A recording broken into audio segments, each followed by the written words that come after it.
Morning, everybody, and thank you for joining us this morning. I'd also like to welcome and thank Ms. Todman for joining us for our Texas Now Hour virtual conference. From talking to her, I hear that she's a pro. She's done quite a few of these. So, Ms. Todman, would you like to introduce yourself and tell us what you do with NARO?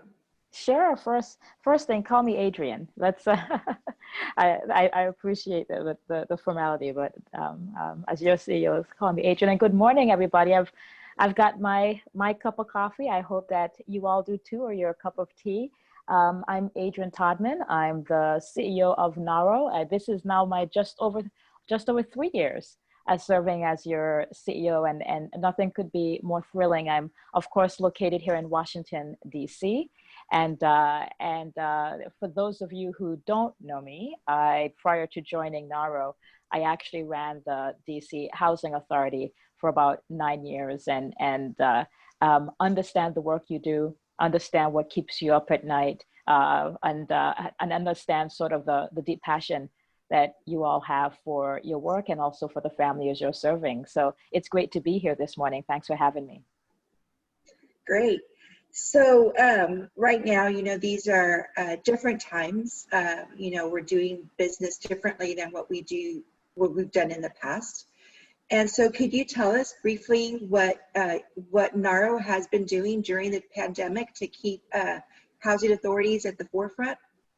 Sure. So like some of you, not all of you, but some of you, we as a staff, I had to shut down our physical operations here in DC, and we began to work remotely at the mayor's order here, and so we struggled, like, okay, how do we make sure we're continuing the work that we do? And I've got to say, and for many of you who are managers and directors, the staff really stepped up, and I'm so proud of the NARA team for really leaning in hard and just getting it done. So what did we get done? The first thing we did was we wanted to make sure you all had the best information you had about what was going on. So right off the bat, really the week of March 16th or so, we brought in my counterpart from the American Public Health Association just to say, what the heck is going on? First of all, what is a pandemic? What does it mean? And what does COVID-19 mean for us, for our work and our lives? And so we began that information, and we kept that as a drumbeat. We had webinars talking to our colleagues at HUD about what support was there. We were advocating on the Hill, and quite successfully, to make sure that you all had more operating funds for your public housing and access to more HAP so that you can help those families who had lost their jobs during the pandemic. And I was so thrilled when we pushed hard enough, and when the first CARES Act came out, and we don't talk about this, but when the first CARES Act came out, we were one of the few industries that received relief funds. And that's because of our advocacy, and it's because of your phone calls to all of your members, just to show you that outreach does work. So we advocated for funds, and then we turned our attention to HUD and said, look, you are now have a lot of powerful tools in your toolkit to help agencies. Now go help them. Let's get that money on the street.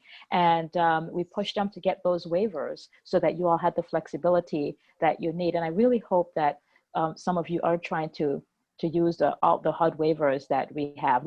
I've been in this industry for a very long time. This is the most comprehensive waiver approach that the federal government has had for really since the initiation of the program. And you all have that as a gift right now. So I really hope you're trying to tap into that where you can, even in situations where the pandemic may not be striking you hard, just to ease some of the burden. So in addition to the advocacy and the information that we've been pushing out and then push in HUD, we've also been trying to learn from this experience. Like, how can we begin to retool some of NARO's member benefits so that we're looking ahead in the future?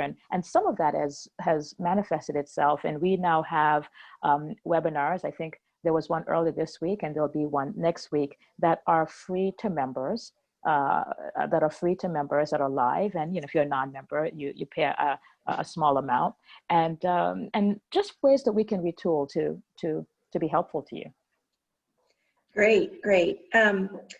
So, this is an election season, and we don't know who's going to be the next president. So how do you see the next 4 years, the government and the relationship to housing? Sure. Well, we, as you can imagine, we've been paying attention to this for some months now, particularly when it was made clear who the Democratic candidate would be by Joe Biden. So if Mr. Trump is reelected, what can we expect? I don't think we're going to see a large sea change in what we're seeing from the administration right now. This administration has been very good as it relates to giving you all the flexibilities you need to get work done. We're finally seeing the expansion of moving to work occur. They're very open to listening to folks like me and my team and other industry groups about making the work that you do just just easier. Quite frankly, just easier. They're very open to that, but not as open in terms of fully funding the programs. I mean, we were very disappointed that each year this White House would try to zero out the operating fund and zero out the capital fund. We were not thrilled about that. If there's a Biden administration, we will see a little bit more of the tightening around some of the regulations that we've worked to loosen up over the past couple of years. So we're keeping an eye on that. But on the flip side, they are big supporters of these programs, and I suspect that they'll put in proposals with a lot of robust funding. Great, great. So what can we do to support NARO as a housing authority? No. So I think three things. One, become a NARA member and renew. I'll always start with that. We need your resources so we can in turn help you. Advocacy. When you get our emails and we say go to our action center at naro.org, it's so easy to go there, put in your address, and all of the information you need about your congressional members and your senators are right there. We need those voices because it makes a difference. So often I've spoken to congressional staff and they've said, we haven't heard from your people, Adrian. We hear you're saying this is what you need, but we haven't heard from the constituents. So they look to you as much as they look to us in terms of what's happening on the ground. And also, and I don't even need to ask you to do this, you all do it so well. Do a great job, right? Do a great job. When you all are down there and, turning those units over, helping residents with after-school programs, handing out your vouchers, managing your waiting list, doing good inspections. When you all are just doing your work well, it really, we're able to tell great stories here in DC about the work that you're doing. But the good news is that you make that so easy because you all work so hard and do it so well. Thank you for your support.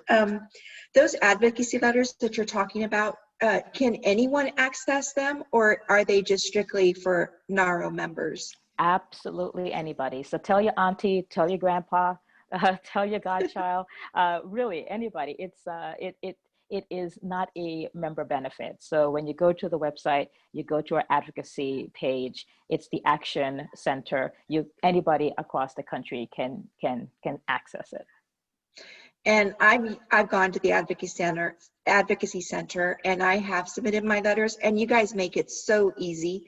I just basically have to plug in my name and my zip code, and it populates it for me.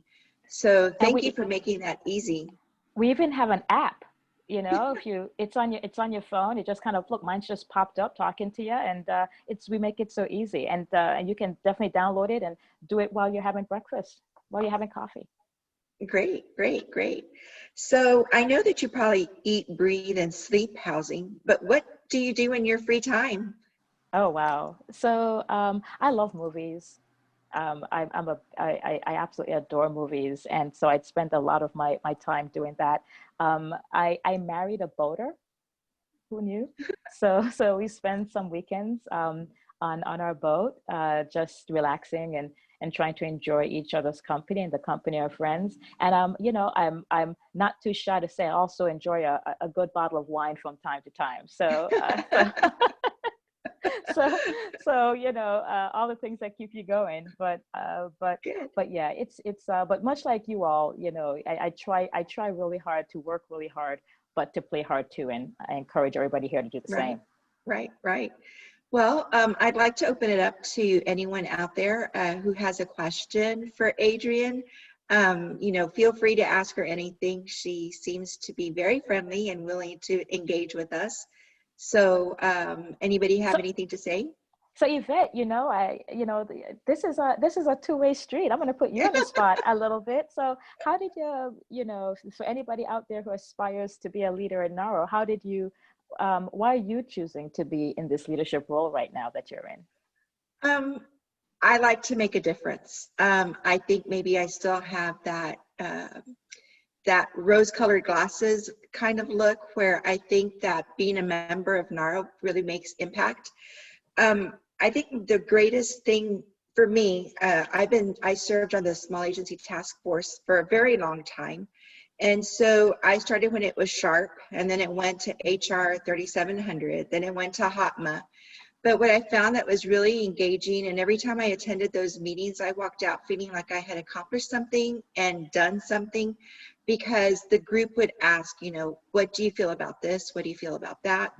And so I was able to submit some of my opinions, and then to see them actually written into the legislation was really exciting. So that just kept me going. And I started at the state level in the PD committee, and I served there for a while, moved up to VP, then moved into Southwest NARO at PD. Now I'm the VP of professional development for NARO. And at National NARO, I get to do PD for the national chapter. So I just like making a difference. I think that the working committees that I'm on impact not only our residents, but they also impact our membership. And so being able to provide the curriculum ideas for our conferences and hearing the feedback from the attendees makes me feel good, because I know that I had a hand in that, and that I was able to contribute to making the conference great, or somebody takes home a piece of knowledge that they didn't have before. And it makes me feel good knowing that, I had a little part in that.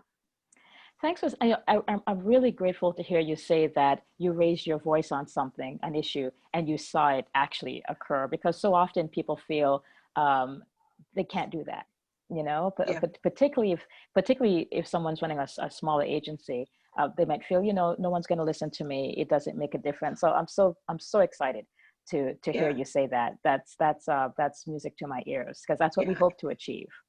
Yeah, and during that time, I was at a housing authority that was only 58 vouchers, 58 units and 39 vouchers.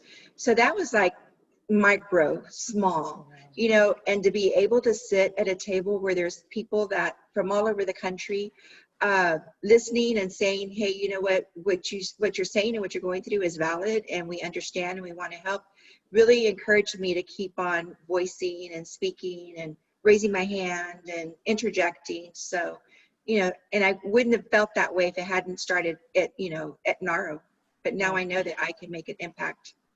I'll tell you what, so one of the things that was so important to me, because I ran a large agency on the East Coast, was to really learn more about the work of folks like you running smaller agencies. And here's the thing, I have so much respect for people who run small agencies, not only are you all the executive director or the deputy directors, you're also out there doing the inspections, you're doing the recertifications, you're dealing with your member issues. I mean, I couldn't do recertification, to save my life. I could learn how to do it, but so I am truly in awe of all the skill sets that you all have, and I learned that from folks across the country, just truly in awe, and you all inspire me a great deal. Well, thank you. Yeah. How did you start in the industry? Oh, it was a long story, but I'll make it brief. I actually was in retail management for many, many years. And so when you're a store manager, you're basically married to your job. And so you're there open to close and stuff. And I had a small family. And unfortunately, one of my children had a learning disability. I didn't find out about it until he was in the 3rd grade. And so as a mother, that just struck me to my core. But I knew I still had to work, because, we just needed to work. We were a two income family. And so I took a job at the Housing Authority, and believe it or not, I didn't even know what it was. I just knew that it was an 8 to 5 job. Have some flexibility to be home with my son when he needed me, and had no clue what housing was. And so I started as the intake clerk, taking applications. And then from there, I was like, I want to know more and I want to do more. So before I left that Housing Authority, I was over all the programs, housing, the voucher program, the new construction program, the public housing program. I did it all by myself. They didn't have to hire anybody. Somebody would quit, I would take on that position.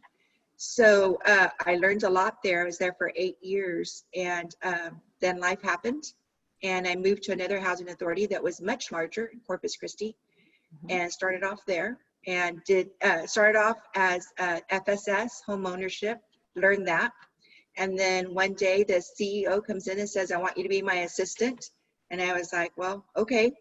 And so before I knew it, I was going up, and then an opening came up at that really small housing authority, got kicked out the door by the CEO, and now I'm at another housing authority in San Benito. And like I told you earlier, this is my home. This is where I grew up in the Valley.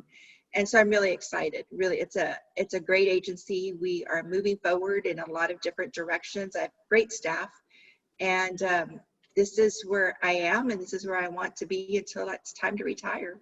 Yeah, it's amazing. There's so many people, leaders like yourself, when I ask the question, how did you get here? So for so many of us, myself included, it was like complete accident. Like, and I always tell folks, like, 13-year-old Adrian was not saying, what I want to do when I grow up, I'm going to run me some public housing. Like that did not happen. Right? Exactly.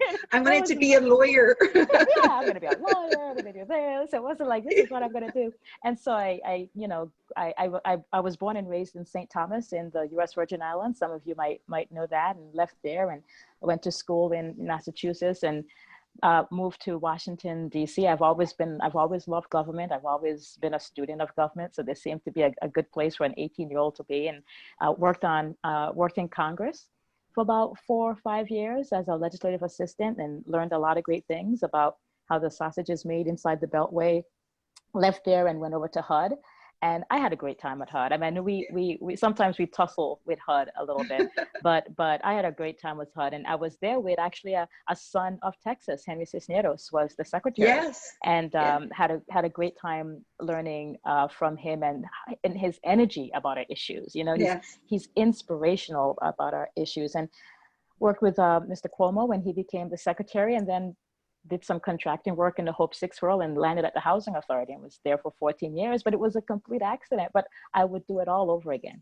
I would do it all over again. It's such a passion. And I'm sure many of you feel the same. I can't see you, but I'm sure that you do. Yes.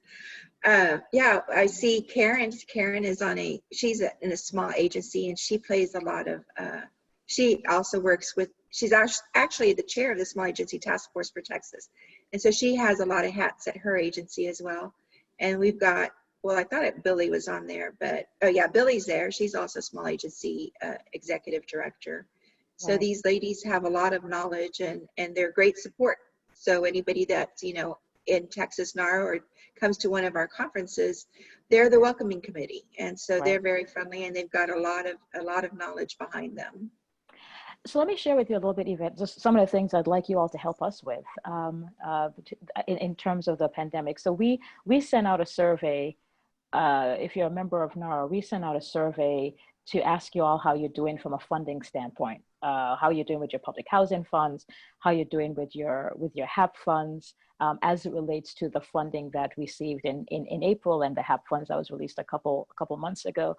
Because right now we're up in the hill pushing to try to get another stimulus package. And we hear a lot about the airlines, and we hear a lot about what's happening with the states and local governments, but we really want to know how y'all are doing, so that we can continue to advocate for the funds that are in there. We have money in the House side, and we're going to make sure that we have money in the Senate. And we're also very concerned about all the people across the country that have lost their jobs, or their hours have been reduced, or they've been furloughed, that they're going to come knocking on your doors for assistance pretty soon, if they're not doing that already, and signing up on your waiting list if you have a open waiting list. And And we want to be able to help them as well. So we've been pushing for emergency rental assistance that can either come in the form of a voucher. Some folks want it to come in the form of emergency supplemental grants, the ESG program. So we're really pushing on that as well. But definitely when it comes to our survey, we really hope that you all will help fill it out for us. Yes, yes. And so when can we expect to see that survey? So we've been sending it out. If you all want to search in your emails for direct news, our emails that come from NARO that are direct news, we've been pushing the survey out probably every week for the past 3 weeks. So, Okay. and until you'll see it, then it's asking, how many interims have you done? I mean, things that I know you guys are tracking anyway, how many interims have you done? But it's really critical that we find that out, especially from the great state of Texas. All right. Well, thank you. Thank you. Well, I'll be on the lookout for that. Great. Excellent. And we also want to encourage you all to come to our national conference, November 17th and 18th. It's virtual, of course, and we've reduced the registration rate a great deal. So make sure we can encourage a whole lot of folks, particularly smaller agencies that might be resource challenged, to come to the table as well. And that's the 17th and 18th. And we're going to be talking a lot about resilience, not just resilience for ourselves as people and professionals, but resiliency around disaster recovery and resilience around just building strong communities. I'm really concerned, Yvette, about all of the natural disasters that are just hitting Yes. us across the country. I mean, I was speaking to some of the folks in the Pacific Northwest yesterday. Those wildfires are not a joke. Let me Yeah. tell you, Yeah. they are. It's Scary. very scary. It is very Yeah. scary. One of my own staff members had to go. Her mother-in-law lived in Sonoma County, and she and her husband had to go and evacuate, his mom. It's a scary time, Yes. and we are here to support y'all. So let us know how we can help. Well, thank you. Thank you.